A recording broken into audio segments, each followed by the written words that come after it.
It starts quietly. No one notices at first.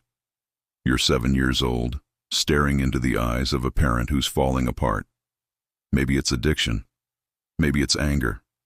Maybe it's just the hollow silence of someone too broken to show up. And without anyone saying a word, something inside your small mind clicks. If I don't hold everything together, no one will. That's how a child disappears. Not physically, but emotionally. They smile more, cry less, learn to read the room before speaking. They become the peacemaker, the helper, the adult in a child's body, and the world praises them for it. You're so mature. You're so strong. You're so responsible. But no one ever asks, at what cost? This is the silent grief of those who grew up too fast. Because when a child has to support an adult instead of the other way around, something deep inside them changes. Psychologists call it parentification, when the child becomes the caretaker, the therapist, the protector, and it doesn't just affect behavior, it rewires the brain. When a child is forced to manage emotions, theirs and everyone else's, they develop hypervigilance. They learn to scan for danger, to walk on eggshells, to measure love like a transaction. If I keep everyone calm, maybe I'll be safe. You learn your needs are dangerous and theirs are urgent, so you disappear emotionally. And in your place grows a version of you that performs well, the achiever, the helper, the one who never asks for anything. But deep down, something aches, because the child you buried didn't die. They're still there, silently asking, why didn't anyone protect me? As you grow older, the wounds change shape. You might become hyper-independent, refusing help because you never learned how to trust it. You might feel numb even during happy moments because joy feels unfamiliar, unearned, even unsafe. You might struggle to rest because being productive is the only way you've ever felt worthy. And the hardest part, you might not even know you're still stuck in survival mode. Because when dysfunction is normal, peace feels suspicious. Stillness feels wrong. Love feels like a debt you'll have to repay. So why does a child take on that role? Because children will do anything for attachment, even abandon themselves. It's not weakness, it's survival. But what saved you then, traps you now. Many of us are walking around as high-functioning adults with neglected inner children still pulling the strings. We overachieve to earn love. We stay silent to avoid rejection. We take care of everyone, but secretly wish someone would ask if we're okay.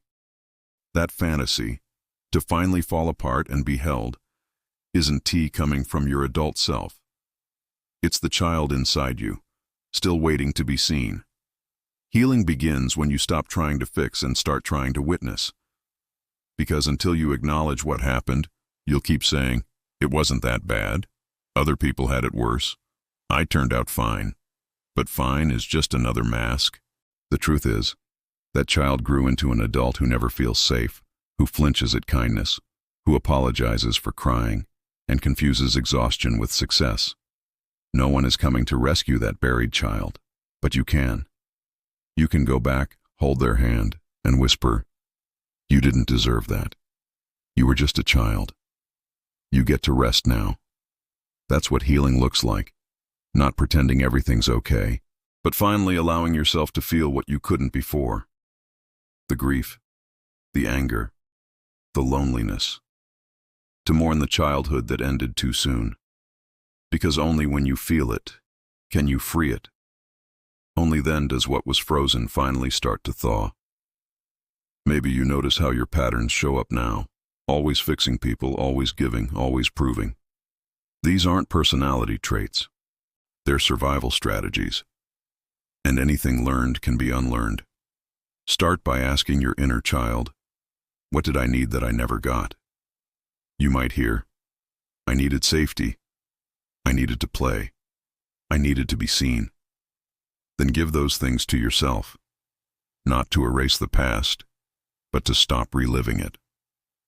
Carl Jung once said, there is no coming to consciousness without pain. Healing asks us to face what we've buried, the scared, the ashamed, the small. Because true healing isn't about becoming someone new, It's about remembering who you were before the world told you who to be. If you grew up too fast, remember this. Your maturity was never the problem. The problem was that you had no choice. But now you do. You can choose softness. You can choose rest. You can choose to stop managing everyone else's emotions and start honoring your own. And yes, there will be days you feel like a child again. Good.